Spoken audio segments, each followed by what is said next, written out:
భానుమతి రాజ్‌నాయక్ ఈయన అరెస్ట్ చేశారు కదా సార్. అసలు ఈయనెవరు? ఈయన బ్యాక్‌గ్రౌండ్ ఏంటి? ఆయన అరెస్ట్ చేసేటప్పుడు ఈయన ఎలా ఇప్పుడు పుష్పను అరెస్ట్ చేసిన షెకావత్ ఎవరు అన్న చర్చ వస్తుంది. ఎందుకంటే మనకు తెలుసు పుష్ప 1లో కానీ పుష్ప 2లో కానీ పుష్ప 1లో లాస్ట్లో మనకి ఇంట్రడ్యూస్ అవుతాడు ఫహాద్ ఫాజిల్ చేసిన షెకావత్. ఆ షెకావత్ క్యారెక్టర్ వెరీ పాపులర్ అయింది. అంటే ఒక కామిక్గా ఉండే అగ్రెసివ్గా ఉండే ఒక ఎస్పీ క్యారెక్టర్. సెకండ్ హాఫ్లో అంటే పుష్ప 2లో ఆయన ఫుల్ లెంగ్త్ క్యారెక్టరు, ఆయన ఇగో ఎలా ఉంటుందో చూసాము. సారీ చెప్పించుకోవడానికి ట్రై చేయడం, పుష్ప సారీ చెప్పినట్టే చెప్పి ఆయన మళ్ళీ అవమానించడం, ఇవన్నీ చూసాం. అంటే ఒక పుష్ప క్యారెక్టర్ని షెకావత్ అరెస్ట్ చేయలేకపోయాడు. కానీ రియల్ లైఫ్లో అల్లు అర్జున్ని ఒక సిఐ అరెస్ట్ చేయగలిగాడు. అతనికి నిజం ఇది ఇప్పుడు పెద్ద చర్చ అవుతుంది. ఎందుకంటే దేశవ్యాప్తంగా పుష్ప అనే క్యారెక్టర్ వెరీ వెరీ పాపులర్ అయిపోయింది. నేషనల్ మీడియా అంతా కూడా చాలాసార్లు అల్లు అర్జున్ అనేవి కాకుండా పుష్ప అనే మాట్లాడుతున్నారు. అంతగా ఆ క్యారెక్టర్ పాపులర్ అయిపోయింది, జనంలోకి వెళ్ళింది. కానీ ఇది సినిమాకి రియల్ లైఫ్కి తేడా ఉంటుంది. సినిమాలో ఎస్పీని ఒక ఆట ఆడుకుంటాడు పుష్ప క్యారెక్టర్, కానీ రియల్ లైఫ్లో అల్లు అర్జున్ని ఒక మామూలు సిఐ, ఎస్పీ అవసరం లేదు, సిఐ వచ్చి అరెస్ట్ చేసి తీసుకెళ్ళిపోయాడు నిన్న. ఇది ఒక షాకింగ్ న్యూస్. అందరికీ, అభిమానులకే కాదు అందరికి కూడా, ఒక వాళ్ళ ఫ్యామిలీకి చెప్పాల్సిన అవసరం లేదు ఎలా ఉంటుందో. ఒక నైట్ మేర్ అని చెప్పాలి. నిన్న కాలరాత్రిలాగా వాళ్ళందరూ నిద్రపోయి ఉండే ప్రసక్తి లేదు. కానీ ఇప్పుడు చర్చ ఈ సిఐ ఎవరు, ఆయన వెళ్ళి అల్లు అర్జున్ని అరెస్ట్ చేస్తే ఎలా ఆయన ఫీల్ అయి ఉండొచ్చు. చాలామంది ఏమనుకుంటారంటే ఒక పెద్ద సూపర్ స్టార్ స్థాయికి ఎదిగిన, సూపర్ స్టార్ అనే పదం నేను వాడట్లేదు, జాతీయ మీడియా వాడుతుంది ఇవాళ. అల్లు అర్జున్కి జరిగిన మంచి ఏముందంటే దీనివల్ల he became a super star throughout India, లేదా ఇండియన్స్ ఉన్న వరల్డ్ అన్ని చోట్ల ఈయన ఇప్పుడు సూపర్ స్టార్ అయిపోయాడు ఈ అరెస్టుతో. ఒక రకంగా రేవంత్ రెడ్డికి అల్లు అర్జున్ కృతజ్ఞతలు తెలియజేయాలి, లేకపోతే ఇంత ఈజీగా వచ్చిండేది కదా. పుష్ప అనేది బ్రహ్మాండమైన సక్సెస్ అయింది. ఆల్రెడీ కల్కిని కూడా ఈరోజు నిన్నటికి దాటేసింది కలెక్షన్ని. మిగతా అన్ని రికార్డులు కూడా బ్రేక్ అయిపోతాయి. పుష్ప అనేది అన్ని రికార్డులు బ్రేక్ చేసేస్తుంది. ఆల్రెడీ చాలా రికార్డులు బ్రేక్ చేసింది. మిగతా లాంగ్ టర్మ్ కలెక్షన్లు చేసిన బాహుబలి కావచ్చు, 2 కావచ్చు, లేకపోతే దంగల్ కావచ్చు. దంగల్లో ఒకటే ఇప్పుడు హైయెస్ట్ కలెక్షన్ ఉంది. దాన్ని కూడా ఇది క్రాస్ చేస్తుంది. 2000 కోట్లు ఎంతో ఉంది, అది క్రాస్ చేసేస్తుంది, నో డౌట్. అయితే ఈ స్థాయిలో ఒక సింపతి, ఒక సూపర్ స్టార్డమ్ అనేది అల్లు అర్జున్కి వచ్చింది. అర్నబ్ గోస్వామి కూడా నిన్న చెప్తున్నాడంటే అల్లు అర్జున్ అరెస్ట్ చేసి తాను సూపర్ స్టార్ అవుదామని రేవంత్ రెడ్డి అనుకున్నాడు. రేవంత్ రెడ్డి ఫ్లాప్ యాక్టర్గా మిగిలిపోయాడు, అల్లు అర్జున్ సూపర్ స్టార్ అయిపోయాడు అని చెప్తున్నారు. సో ఈ క్రమంలో షెకావత్ ఎవరు అన్న చర్చ వస్తుంది, రియల్ లైఫ్ షెకావత్.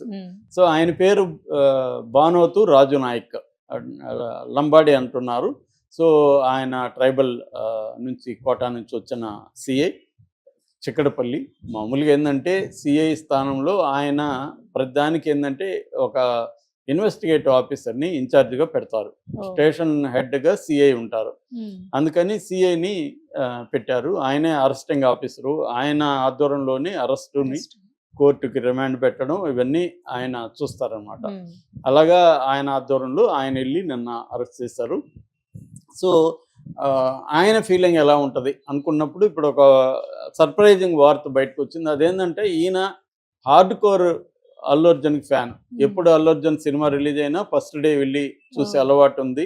సో ఆయనకి జీవితంలో ఎప్పుడైనా ఒక్కసారైనా అల్లు అర్జున్ కలవాలి, ఫోటో తీసుకోవాలి అన్న కోరుకుంది. అలాంటి తనకి ఫేవరెట్ హీరో అయిన అల్లు అర్జున్ని అరెస్ట్ చేయడం అనేది ఆయనకి బాధాకరమైన విషయం.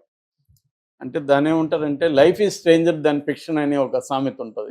అంటే ఫిక్షన్ కంటే లైఫ్ ఒక్కోసారి విచిత్రంగా వింతగా ఉంటుంది. అంటే ఆయన జీవితంలో కలగని ఉండడు. అల్లు అర్జున్ని కలుస్తామో లేదో కూడా ఆయనకు తెలియదు. అలాంటి వ్యక్తి అల్లు అర్జున్ని అరెస్ట్ చేసి తీసుకుపోయి తన స్టేషన్లో కూర్చోబెట్టుకొని ఆయన దగ్గర కన్ఫెషన్ రిపోర్ట్ కానీ మిగతా రాయించాల్సి రావడం అనేది ఆయనకు ఒక పక్క ఆనందం ఉండొచ్చు అల్లు అర్జున్తో కలవడం. కానీ ఇటువంటి సిచ్యువేషన్లో అనేది బాధ. ఎందుకంటే అల్లు అర్జున్ని తాను బాధ పెడుతున్నాడు, కానీ అది తాను కావాలని చేసేది కాదు, తన డ్యూటీలో భాగంగా చేస్తున్నాడు. సో ఇది ఒక్కోసారి ఇలాంటి డ్రామాటిక్ సిచ్యువేషన్లు మనకి సినిమాలో కంటే కూడా నిజ జీవితంలో జరుగుతుంటాయి. ఈవెన్ అల్లు అర్జున్ మీద కేసు పెట్టిన భాస్కర్, ఆ రేవతి అని ఆమె చనిపోయింది కదా, వాళ్ళ హస్బెండ్, ఆయన కూడా నిన్న చాలా బాధపడుతూ, అంటే ఎందుకంటే వాళ్ళ కొడుకు పేరు పుష్ప అని పిలిచేవాళ్ళు. ఆ అబ్బాయి అంత హార్డ్ కోర్ ఫ్యాను. డాన్సులు వేయడం అవన్నీ వీడియోలు కూడా బయటకు వచ్చాయి. అల్లు అర్జున్ అంటే ప్రాణం. అబ్బాయి కోసమే సినిమాకి వచ్చారు. అది ఐరన్ ఏంటంటే అల్లు అర్జున్ సినిమాకి రావడం అంటే వాళ్ళకి ఒక గాడ్ వచ్చినట్టుగా సినిమా థియేటర్కి రావడం. కానీ ఆ గాడ్ బదులు మృతదేవత లాగా అయిపోయింది వాళ్ళ పరిస్థితి. తల్లి చనిపోయింది, ఆ బాబు హాస్పిటల్లో ప్రాణాలతో కొట్లాడుతూ ఉన్నాడు. కానీ భాస్కర్ అని ఆయన నిన్న చాలా బాధపడ్డాడు. నేను కేసు విత్డ్రా చేసుకుంటాను, నాకు తెలీదు ఇలాగా జరుగుతుందని. ఆయన చాలా అల్లు అర్జున్ అరెస్ట్ పట్ల. అంటే ఓవరాల్గా మామూలుగా అల్లు అర్జున్ పట్టించుకోని వాళ్ళు కూడా నిన్న బాధపడ్డారు. ఎందుకంటే అరెస్ట్ అయిన పద్ధతి కానీ, ఫ్రైడే ప్లాన్గా అరెస్ట్ చేయడం కానీ, ఆయన్ని కేసు పెడతారనేది అందరూ అనుకున్నారు కానీ అరెస్ట్ చేసేస్తారని ఎవరు అనుకోలేదు ఎంత తొందరగా. అది కూడా ఫ్రైడే అరెస్ట్ చేశారంటే ఒక ప్లాన్ కనబడుతుంది. సాటర్డే సండే కోర్టులు ఉండవు కాబట్టి 2 రోజులన్నా జైల్లో పెట్టాలి అనే ప్లాను. తర్వాత బెయిల్ వచ్చినా కూడా బెయిల్ పేపర్స్ సకాలంలో తీసుకెళ్ళినా కూడా నైట్ ఆయన్ని వదలకుండా ఒక నైట్ అయినా జైల్లో పెట్టాలన్న ధోరణి కనిపిస్తుందని వాళ్ళ అడ్వకేట్ అశోక్ రెడ్డి ఆరోపిస్తున్నాడు. మేము కోర్టుకి కూడా ధిక్కారం కేసు పెడతాము జైలు అధికారుల మీద, పోలీసుల మీద అని ఆయన కూడా అనౌన్స్ చేస్తున్నాడు. అంటే ఏదో మొత్తానికి ఒక ప్లాన్ అయితే కనబడుతుంది. సో ఈ ప్లాన్లో అనేక మంది ఇన్వాల్వ్ అయిన వాళ్ళ గురించి మాట్లాడుతుంటాం. ఒకప్పుడు మనకి జేడి లక్ష్మీనారాయణ జగన్ అరెస్ట్ చేసినప్పుడు హీరో అయిపోయాడు. ఇప్పటికీ ఆయన ఒక పాపులర్ ఫిగర్ కావడం వెనక ఆయన అరెస్ట్ చేయడం. అలాగా ప్రముఖుల్ని అరెస్ట్ చేసే పోలీస్ ఆఫీసర్లు హీరోలు అయిపోతారు. ఎందుకంటే వాళ్ళు ఇప్పుడు అల్లు అర్జున్ ఒక నేషనల్ పాన్ ఇండియా స్టార్ అయ్యాడు, సూపర్ స్టార్ అయ్యాడు. అలాంటి వ్యక్తిని ఒక సిఐ స్థాయిలో అరెస్ట్ చేస్తారని ఎవరు అనుకోండి. పోలీసుల్లో కూడా ఈయనకి అభిమానులు ఎక్కువ ఉంటారు.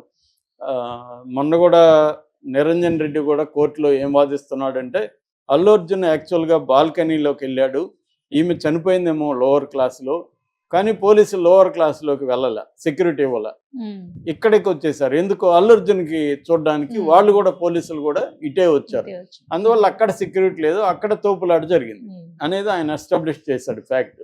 అంటే పోలీసులు కూడా ఫ్యాన్స్ ఉంటారు వీళ్ళకి, వాళ్ళు కూడా మనుషులే కదా. సో ఆ రకంగా వాళ్ళు కూడా అల్లు అర్జున్ చూడడానికి, దగ్గరగా చూడడానికి వాళ్ళు అటు వెళ్ళారు. అక్కడ సెక్యూరిటీ పట్టించుకోలేదు. మేబీ వాళ్ళు కూడా ఈ స్థాయిలో అక్కడ తోపులాట జరుగుతుందని ఊహించలేదా? ఇదంతా కూడా నిన్న కోర్టులో చర్చ జరిగింది. ఇది ఒక రకంగా ఇలా చెప్పినప్పుడు జడ్జితో సహా అందరూ నవ్వారు కూడా. అంటే వాళ్ళు కూడా ఈయన కోసం ఇటు వచ్చారని. సో ఏదేమైనా ఇప్పుడు భానోతు రాజనాయక్ పేరు మారుమోగిపోతుంది, ఆయన అరెస్ట్ చేశాడని. జడ్జి గారిది కూడా నిర్మలే, వాళ్ళ జడ్జి గారు కూడా పనిచేసింది అక్కడే అనమాట. అట్లాగే వీళ్ళ ఫ్యామిలీ అగ్రికల్చర్ ఫ్యామిలీ, కానీ వీళ్ళ నాన్న విద్యాసాగర్ రెడ్డి చాలా పాపులర్ లోకల్ అడ్వకేట్ అక్కడ. సో కొడుకును కూడా అడ్వకేట్ చేయాలని ఆయన కోరుకుండేది. ఇతను కిషన్ సాగర్ అనే ఒక ఏరియాలో కాన్వెంట్ స్కూల్లోకి చేర్పించాడు వాళ్ళ నాన్న. ఆ తర్వాత శివశివాని పబ్లిక్ స్కూల్లో చదివారు. దాని తర్వాత ఇంటర్మీడియట్ అయిపోయిన తర్వాత 5 year integrated course, law course Symbiosis అనే లా కాలేజీ పూణేలో ఉంటుంది. అది వెరీ పాపులర్ లా కాలేజీ. దాంట్లో వీళ్ళ నాన్న 5 year ఇంటిగ్రేటెడ్ లా కాలేజీలో చేర్పించాడు. అక్కడ ఈయన చదువుకున్నారు. వచ్చిన తర్వాత ఈయన మనోహర్ రెడ్డి, కె ప్రతాప్ రెడ్డి అడ్వకేట్ల దగ్గర పనిచేశారు ఒక 3 ఏళ్ళు. దాని తర్వాత 95లో ఈయన ఇండిపెండెంట్గా స్టార్ట్ చేశారు. ఈయనకి ఇప్పుడు 54 years. 95లో ఈయన ఇండిపెండెంట్గా స్టార్ట్ చేశాడు. ఆ తర్వాత 94 నుంచి జస్టిస్ మురళీధర్ దగ్గర సుప్రీంకోర్టులో కూడా ఆయన ప్రాక్టీస్ చేయడం మొదలుపెట్టారు. దాని తర్వాత ఈయన 2016లో సీనియర్ అడ్వకేట్ డిజిగ్నేషన్ ఈయనకి సుప్రీంకోర్టులో వచ్చింది.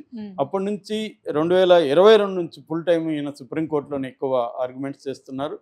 అట్లాగే జగన్కి కూడా ఈయన అడ్వకేట్గా పనిచేశారు. ముఖ్యంగా సిబిఐ కేసులు, పిఎంఎల్ఏ చట్టం కింద ఈడీ పెట్టిన కేసుల్లో ఈయన జగన్కి కూడా అనేకసార్లు ఆర్గ్యూ చేశాడు. అట్లాగే ఈ మధ్య చాలామంది మీద కేసులు పెడుతుంటే, ముఖ్యంగా సజ్జల భార్గవరెడ్డి కావచ్చు, రామకృష్ణారెడ్డి, ఇలాంటి వాళ్ళకి కూడా ఈయన ఆంధ్రప్రదేశ్ హైకోర్టులో కూడా వాదనలు వినిపిస్తున్నారు. సో ఈయన బేసిక్గా ఏంటంటే కమర్షియల్ లా, తర్వాత క్రిమినల్ లా, ఆర్బిట్రేషన్ లా, ఈ 3 రంగాల్లో ప్రధానంగా ఫోకస్ చేస్తున్నట్టు కనబడుతుంది. అదే కాకుండా ఈయన గతంలో అనేక అంటే ఎలక్షన్ కమిషన్కి స్టాండింగ్ కౌన్సిల్గా ఉన్నారు. మెడికల్ కౌన్సిల్ ఆఫ్ ఇండియాకి స్టాండింగ్ కౌన్సిల్గా ఉన్నాడు. ఉమ్, ఆ తర్వాత 2022లో జగన్ ఈయన్ని రాజ్యసభకు పంపించాడు వైసీపీ తరఫున.